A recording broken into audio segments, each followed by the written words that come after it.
Oi, ni hao. Pessoal, para quem não me conhece, eu sou a Marília de Paula, sou a fundadora do Café com China. E como eu já havia prometido, eu vou fazer uma pequena apresentação, um breve resumo e uma análise sobre a obra do Gavin Menzies, que é a 1421. E, enfim, tentar ajudar vocês a saber se será que é uma boa leitura ou não, e também ajudar o pessoal a introduzir esse estudo sobre a história da civilização chinesa e sinologia em si, né? Porque, enfim, tá. O Gavin Menzies traz uma análise desse período que, talvez para facilitar, entender o contexto histórico, seria bem o período da Guerra dos 100 Anos, né? Então ele faz um estudo e um relato bem aprofundado sobre a dinastia Ming.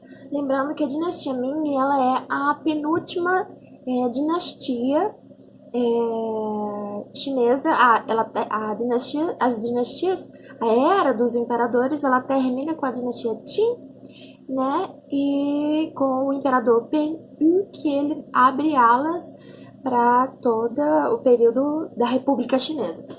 Então, a dinastia Ming, ela teve pontos consideravelmente importantes para a formação da civilização chinesa que a gente entende hoje, principalmente a importância, entender a importância dos mandarins e como o Estado chinês funciona, como a cultura chinesa ela funciona, e principalmente o pensamento do chinês. Só lembrando que as duas dinastias anteriores à dinastia Ming eram duas dinastias de mongóis, totalmente diferente de uma dinastia, não vou colocar verdadeiramente, mas digamos propriamente chinesa. Porque você consegue perceber analisando, não analisando apenas só o Gavin Menzies, mas se você analisar outros historiadores e outros textos e artigos que são centrados na análise histórica, você vai perceber que a política que cada um utilizava era bem diferente. Então tá, o que o Gavin Menzies traz é um estudo que surgiu para ele no momento que ele estava analisando alguns mapas na Universidade de Minnesota. Ele estava analisando esses mapas e ele estava vendo alguns registros das explorações marítimas do período das explorações marítimas dos europeus, e ele percebe que muitos dos mapas, várias localizações já estavam bem prontas. Então ele começou, como é que isso apareceu? Onde é que eu posso achar esse texto ou uma carta de algum é, Então, basicamente, o Gavin Mendes estava procurando por mais cartas, né, para tentar entender como se eles fizeram esse mapeamento desses territórios que ele não apareceu naquele mapa. Os mapas anteriores não tinham e esse mapa tem, então como é que esse território chegou aqui? E aí ele, por conta dessa curiosidade, daquilo que ele foi encontrando, ele começou a fazer a pesquisa dele e aí resultou nesse livro, nesse estudo. Então, gente, quando o Gavin Menzies faz esse recorte, ele faz, na verdade, faz esse estudo sobre esses mapas e tem essas indagações e começa a fazer esse estudo maior sobre a dinastia Ming, é claro, ele vai dar um foco maior para o governo do Zhu que foi um dos governos mais curiosos e que, inclusive, transferiu Nanquim de capital para transferiu a capital de Nanquim para Pequim e que fez uma das maiores construções arquitetônicas que existe lá em Pequim foi no governo de Judi. É interessante destacar a diferença entre as dinastias. As duas dinastias anteriores a Ming, que eram duas dinastias mongóis, porque as questões em que a dinastia Yuan, por exemplo, a dinastia mongol anterior à dinastia Ming, foi a Yuan, e o que ela mais pecou foi justamente pela falta de preocupação. A China, ela sofre há bem mais de 1000 anos, a população chinesa, a China ela já sofre com booms populacionais. Então, bem antes do Brasil pensar em ser Brasil, a China já tinha quase 1 milhão de pessoas. Mas seria basicamente isso. Eles não tiveram uma preocupação muito grande e eles perderam a dinastia e caíram justamente porque eles se acomodaram. A descrição do Gavin Mendes, o que confirma em A História da Civilização Chinesa, que foi um jornal feito pela Universidade de Cambridge. Eu vou colocar toda a bibliografia no final desse vídeo para vocês verem. Toda a bibliografia que eu confirmei do Gavin Mendes, eu vou colocar no final para vocês verem, tá? Bom, é, eles tiveram essa queda justamente por não estarem muito preocupados, sabe? Eles se acomodaram. O termo que o Gavin Mendes utiliza é justamente se acomodar. E não vai conseguir. E o que que acontece? A população chinesa ela já estava sofrendo por muito tempo na mão dos mongóis. E o que, o que acontece é que lá em 1368, eu não vou dizer a data exatamente, data e mês, mas a parte sul da China ela foi devastada por uma inundação. O que prejudicou a fazenda, prejudicou a plantação, prejudicou a distribuição de comida. Se você não tem distribuição de comida, não passa fome e os problemas eles só seguem. E aí, com essa devastação, com essa inundação e todos esses prejuízos, a dinastia Yuan não soube lidar muito bem com esse problema para satisfazer as necessidades da população e, enfim, realmente fazer uma política que, pelo menos, mantenha a dinastia no poder. E não foi o que aconteceu. O orgulho chinês, ele retorna, ele tem uma retomada e você vai ver essa característica do orgulho chinês propriamente, não só no livro do Gavin Menzies, mas o próprio Eric Hobsbawm. Eu trouxe até uma citação, porque tem uma pesquisa do Victor Suko, que ele faz essa citação do orgulho chinês, sendo muito bem característico, mas o recorte que o Eric Hobsbawm faz é mais para o século XX e a gente está falando de um recorte de 1368 a 1420.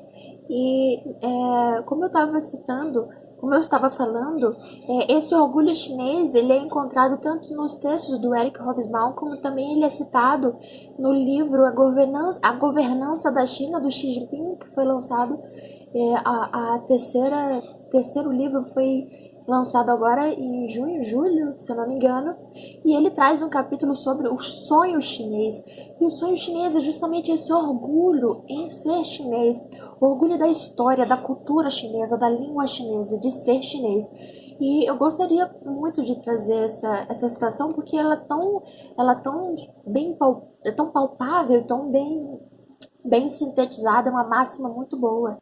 O comunismo chinês, no fundo, sempre foi talvez mais chinês do que comunista, isto é, nacionalista, e herdeiro de uma tradição milenar que considera a China não apenas como um país qualquer, mas como uma civilização central da humanidade.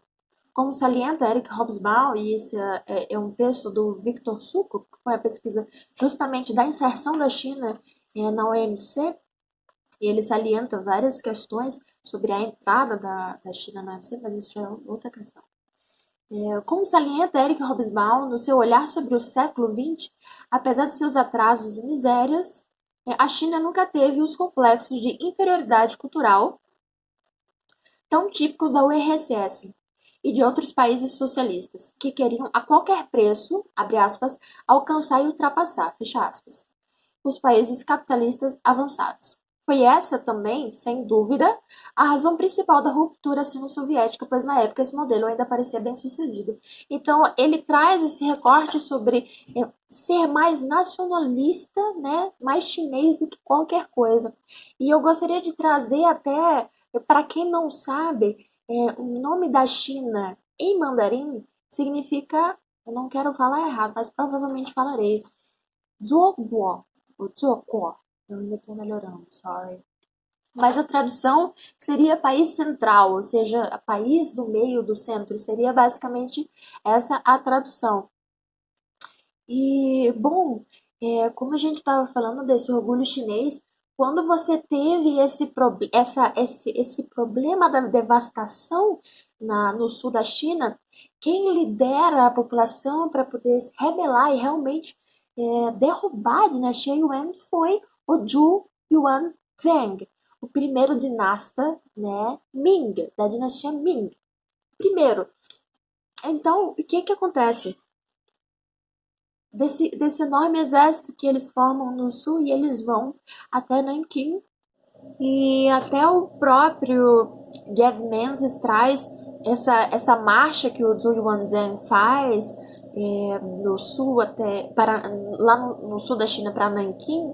Ele fala sobre essa mobilização da população e realmente apoiar essa marcha do exército que estava sendo liderado por Zhu Yuanzhang, e ele relata e descreve como os dinastas, o dinasta mongol da dinastia Yuan, ele não teve a preocupação devida com a situação, estava assim, tá tranquilo, tá sussa, não precisa se preocupar. E quando eles chegaram lá, era um exército, como bem citado por Gav Menzies, um exército de centenas de milhares. Muito bonita, né? Muito bonita a descrição e os poemas que relatam todo esse contexto histórico dessa marcha até Nanquim e a derrubada o início, na verdade, marcar o início da dinastia Ming. Então, como teve esse apoio da população, Zhu Yuanzhang, que é o pai de Judi, ele tinha esse apoio popular, ele era um trabalhador braçal de fazenda, de plantação, que traz de volta esse orgulho e ele é colocado na posição de ginasta pelo apoio da população. É sempre bom deixar claro. E aí o que acontece? O Gavin Menzies ele faz esse pequeno recorte, ele traz rememora essa ascensão da dinastia Ming para poder explicar como é que Judi ele foi para lá. O que acontece? Lembra aquilo que eu estava falando sobre a diferença entre a política da dinastia mongol e a dinastia chinesa? O que não tinha de preocupação na dinastia mongol tem de excesso de preocupação numa dinastia chinesa. Então, quando Zhu Yuanzhang ele já está naqueles momentos finais da vida dele, quando ele já está bem velho, ele começa a ter esse excesso de preocupação de que os mongóis, a qualquer momento, a qualquer hora, eles poderiam voltar e derrubar. Então ele sempre desconfiava de todo mundo, e especificamente do Judi, como a mãe do Judi, ela era mongol, então o Judi era metade mongol, e ele não sabia, né, na verdade, Zhu Yuanzhang não sabia disso, descobriu no caso depois do casamento. E aí, por conta disso, ele desconfiava muito do Judi. Judi era o terceiro filho dele. E então ele desconfiava muito e achava que se o Judi tivesse o poder devido, sim, um poder maior, né, ele colocaria os mongóis de volta no poder. O que a gente vai ver depois em 1405, por aí, 1405, que não é exatamente o que aconteceu, né? Não é? O que acontece é que o Zhu Yuanzhang coloca o Judi como príncipe de Pequim. Ele escolhe, antes do seu falecimento, o primeiro filho dele, o primeiro neto dele, no caso. Mas como não tem documento histórico ou poema que fale se o Zhu Yunwen, como não tem um poema dizendo quem foi o primeiro neto dele, a gente vai colocar como o primeiro neto dele aqui. Então, ele dá para o neto dele, o primeiro neto dele, e o Zhu Yunwen, sabendo desse potencial do Judi, ele deixa o Judi como a parte, então ele até descreve, tem esse período, essa descrição especificamente, é bem interessante, se você der uma lida na obra, eu coloquei várias interrogações para saber de onde é que ele tinha tirado aquilo ali.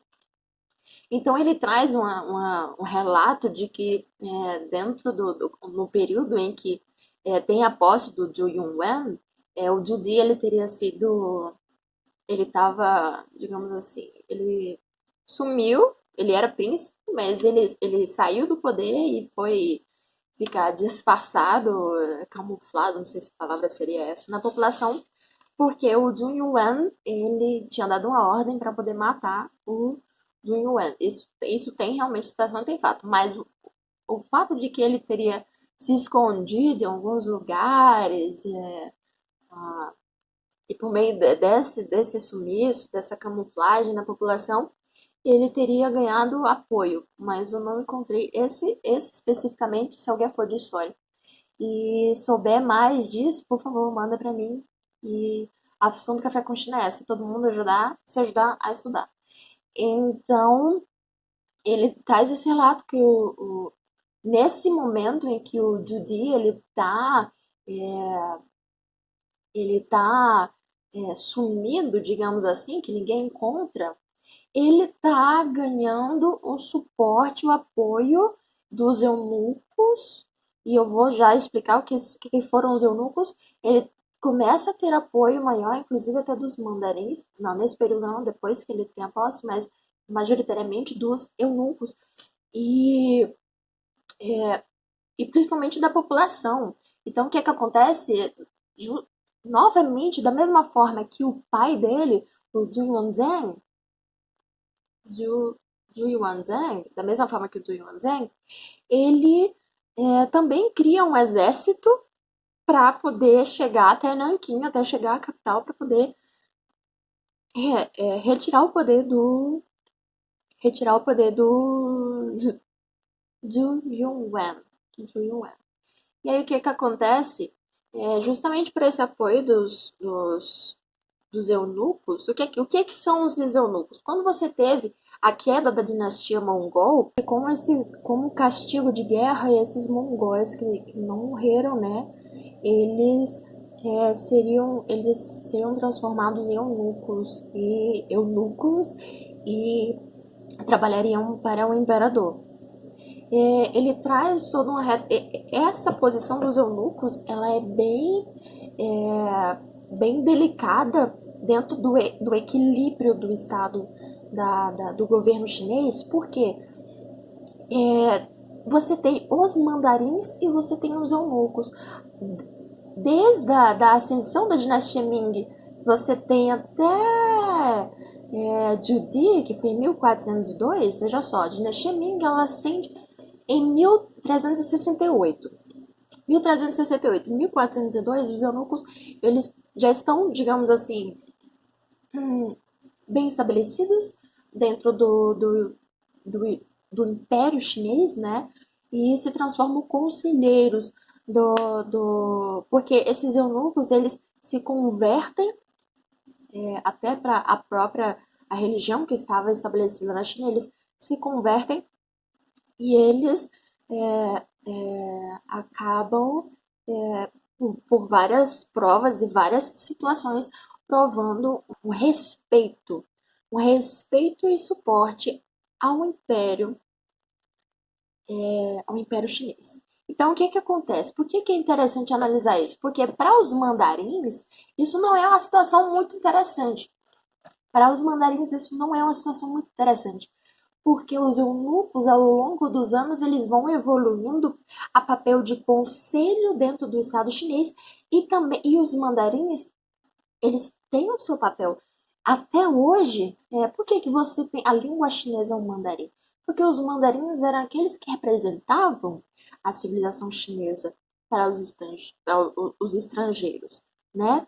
É, os mandarins tinham um sério treinamento sobre a escrita, os poemas clássicos chineses, o estudo aprofundado das teses de Confúcio. Então, eles tinham uma preparação, uma dedicação, eram intelectuais, eram propriamente intelectuais, então eles não achavam que seria correto ser um conselheiro eunuco. Qual é a preparação do eunuco? Ex-combatente? Então, essa é a visão que os mandarins tinham. Essa era a visão deles. Quem que eram os eunucos? Por que que eles deveriam ter esse papel dentro da política chinesa? E até uma visão dos eunucos que havia tendo nessa época, não tanto em 1368, mas ao longo do tempo, é que o fato de ter se tornado eunuco estava quase transformando aquele ser em. Como seria a palavra? É, ele estava se tornando santo? Seria essa a palavra? Ele guardava um ambiente mais puro. Um ponto bem interessante, já que está puxando para os eunucos, porque uma das críticas principais que se encontra, principalmente nos textos em português, não tanto no inglês e nem no espanhol, é de que o Gavin Menzies, o texto do Gavin Menzies, ele traz uma narrativa que soa fictícia. Ele parece uma história e tem esses eunucos, eles realmente existiram, que eu não quero citar o nome para não ser... Enfim, tá vendo uma crítica sobre o texto do Gavin Menzies, que ela fala que esse discurso dos eunucos seria falso. E eu vou colocar no final do vídeo, eu vou colocar embaixo na descrição todos os textos, porque eu fiz uma pesquisa e realmente eles existiram. Realmente existiram e realmente eles tiveram uma posição considerável que eles tiveram dentro do Império Chinês. Fato. Então, eu não vi dentro do enredo do Gavin Menzies essa falha, esse erro na colocação dos eunucos. Inclusive, foi uma das variáveis que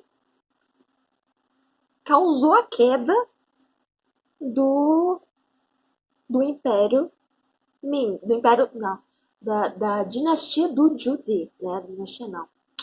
Do Império, a governança do Judi. Nossa, não, dinastia Ming. O Império do Judi.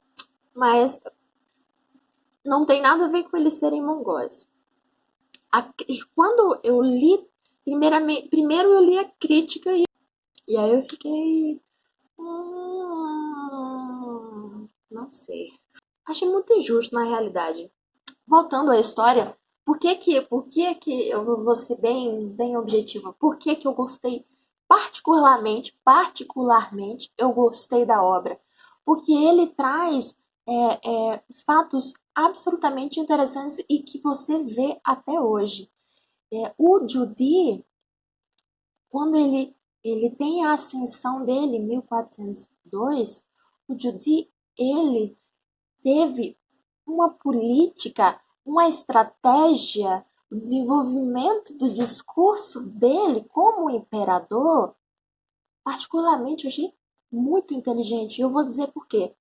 Ele começa a fazer vários investimentos, construções arquitetônicas na China. Então ele constrói o estaleiro que existe até hoje, que foi um dos principais para a construção das embarcações, né? Foi justamente nesse estaleiro feito por Judi que existe até hoje. Os canais, ele viu um problema de distribuição de alimentos. Você tem plantações no sul, tem pessoas no norte, está passando fome, boom populacional. Essa região tem muito arroz, muito trigo, essa região precisa. Então ele desenvolve canais, né, para essas embarcações transportarem comida e ter uma distribuição maior. Um dos principais feitos que particularmente eu gostei dentro do império do Judi é que ele construiu, nossa, isso é tão bonito que eu quero muito, isso é tão lindo que eu quero até falar a citação. Pequim deveria ser não só a maior cidade do mundo, mas também a capital intelectual, com enciclopédias e bibliotecas cobrindo todas as disciplinas conhecidas do homem. Resultado, uma enciclopédia maciça de 4.000 volumes, contendo cerca de 50 milhões de caracteres, completada pouco antes da inauguração da Cidade Proibida. Então, o que é que o Judi faz? Ele diz assim, vamos explorar o comércio e vamos conhecer as mais regiões que tem, né? No plano. Ele era um amante da astronomia, então vamos montar uma academia, vamos montar um centro de estudo só para pesquisar astronomia. Vamos mapear o céu, porque quando nós iniciarmos essas explorações marítimas, a gente já tem todo o céu mapeado e consegue navegar muito bem. Então, ele investe em ciência, em, em pesquisa e em estudo, transforma Pequim na capital intelectual do mundo, justamente para ter esses avanços. E, particularmente, isso é muito bonito para mim. Então, com todos esses investimentos, qual é o miolo da questão? China, ela é pioneira em mapear os locais, em mapear o mundo, diferentemente da política desenvolvida pelos europeus quando teve as expansões marítimas. Os territórios que foram descobertos, assim, não tem isso aqui, legal, vamos colocar no mapa, que eles iam explorando, e eles não desenvolviam uma política de dominar o outro, mas desenvolver o comércio, desenvolver, respeitar que há aquela outra, existe aquela outra civilização, respeitarei. Não vou dominar. Vamos desenvolver o comércio, vamos apoiar uma outra. Então, o que acontece dentro desse contexto, para você ter uma ideia, na Europa, os países estão passando pela Guerra dos 100 anos. Tanto que, quando teve a grande celebração da inauguração de Pequim, a nova capital intelectual do mundo, centro do conhecimento no mundo, vale citar o que é que o Judy levanta, e é descrito pelo Gavin Menzies, estiveram presentes na inauguração da cidade proibida de Pequim, estiveram presentes nada menos do que 28 chefes de Estado, porém, o Sacro Imperador Romano, o Imperador de Bizâncio, o Dode de Veneza e os reis da Inglaterra, França, Espanha e Portugal não figuravam entre eles. Não haviam sido convidados, uma vez que esses estados, atrasados, carecendo de mercadorias para o comércio ou de qualquer conhecimento científico digno de nota, ocupavam lugares muito humildes na escala de prioridades no imperador. Ele traz ele dá luz, assim, coloca um holofote em todo esse período para mostrar o desenvolvimento, como é que estava o cenário, o mundo naquela época. Justamente essa metodologia da China, eu acredito que algumas pessoas vão questionar, tá, mas e o século da humilhação? Então por que que a China ela perdeu todo esse posicionamento? Por que que a China ela perdeu essa linha de desenvolvimento para poder se tornar uma, não uma potência hoje, mas por que que muito antes ela já não estava sendo uma potência? Porque porque eu não queria mudar muito de assunto, mas isso não está tanto na obra do Gavin Menzies. Isso é um parênteses que eu estou fazendo. Porque quando você tem a queda da dinastia Ming, você tem a sucessão da dinastia Qin, é uma sucessão de políticas erradas que são adotadas pelo imperador, e isso eu não consegui perceber tanto. Talvez se eu ler um pouco mais, estudar, talvez eu veja, mas eu não consegui ver tanto essa sapiência, essa capacidade de contornar situações que eu vi na política desenvolvida por José. Não vi. Tanto que a dinastia Qing ela vai ser a última dinastia, porque vai suceder, o que vai suceder? A República Chinesa, né? Então o século de humilhação foi justamente por essa sucessão de políticas erradas que vão acontecendo na dinastia Qing, né? A dinastia Ming, então, justamente por essa exploração de exploração marítima, esse desenvolvimento do conhecimento que eles têm ciência da ilha de Taiwan, por ali, porque você vê os primeiros registros, né, justamente na dinastia Qing, quando você vai ver em 1600, Em 1644, que você tem essa tentativa de fuga, né? Quando a dinastia Ming ela tá caindo, ela tenta fugir para a ilha de Taiwan e muitas pelos problemas dentro do território chinês, como eu falei, né, distribuição de comida e tudo mais, muitos chineses eles vão para a ilha de Taiwan. Então, só sintetizando para finalizar o vídeo, porque senão ele vai ficar muito grande. Basicamente, ele faz esse recorte, a ascensão do governo do Zhu Di, e ele dá um foco maior no governo dele, porque foi justamente nesse império, né, nesse curto império, que ele vai de 1402 até 1426.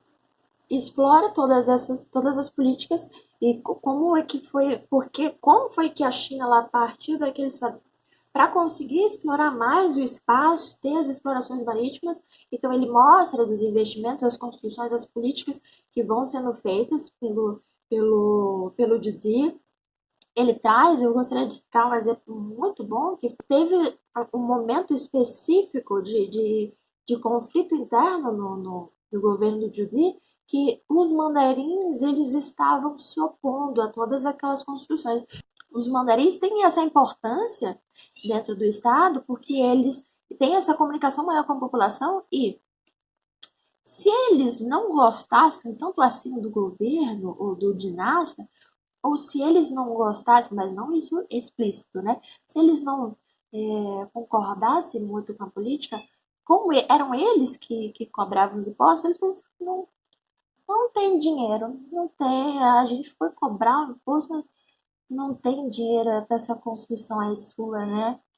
O governo, o Judili iniciou muitos projetos, né, de construções, a construção de Pequim, do estaleiro, do canal para transportar, canal no meio da China para transportar a comida, então tinha muito projeto. E aí, qual é a estratégia do Judy? Ele combina de receber um presente, uma girafa. Na descrição seria uma girafa normal, mas que se chamava Ti Tilin. Tilin. E que para a mitologia chinesa, ela era um animal muito importante. E que o recebimento desse presente comprovaria aos mandarins de que, de fato, Judi ele tinha sido um enviado, sabe? Teria uma força divina que estaria apoiando o governo dele. Porque teve essa desconfiança grande, porque o Judy ele não foi ele não foi escolhido pelo imperador anterior, né? Ele tomou o poder daquele que havia sido escolhido. E receber essa girafa, né, na descrição diria como uma girafa normal, uma girafa comum, essa, seria uma comprovação de que ele realmente era esse enviado. E quando chegou essa girafa, quando chegou a embarcação, que essa girafa desceu, os mandarins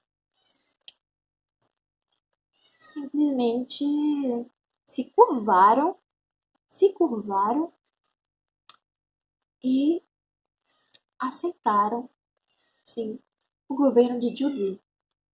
Então, esse foi o recorte apenas no primeiro capítulo. Não, se eu falar o livro todo, ixi, nossa senhora. Tentei fazer um resumo apenas do primeiro capítulo do livro, dei uma pesquisada na biografia dele, que vocês vão descobrir porque aqui foi justamente os eunucos que causaram a derrocada, né? E N outras variáveis que influenciaram a queda do Juti. Enfim, espero que vocês tenham gostado da explicação. É isso. Se vocês quiserem dar uma olhada, a gente tem um grupo no Facebook. Então, para quem quiser ver mais material, a gente coloca muito mais lá no Facebook, o grupo do Face, que também se chama Café com China. E você consegue encontrar. Lá a gente coloca muito artigo, muito material, muito livro. Então vão lá. Valeu e muito obrigada se vocês viram até aqui.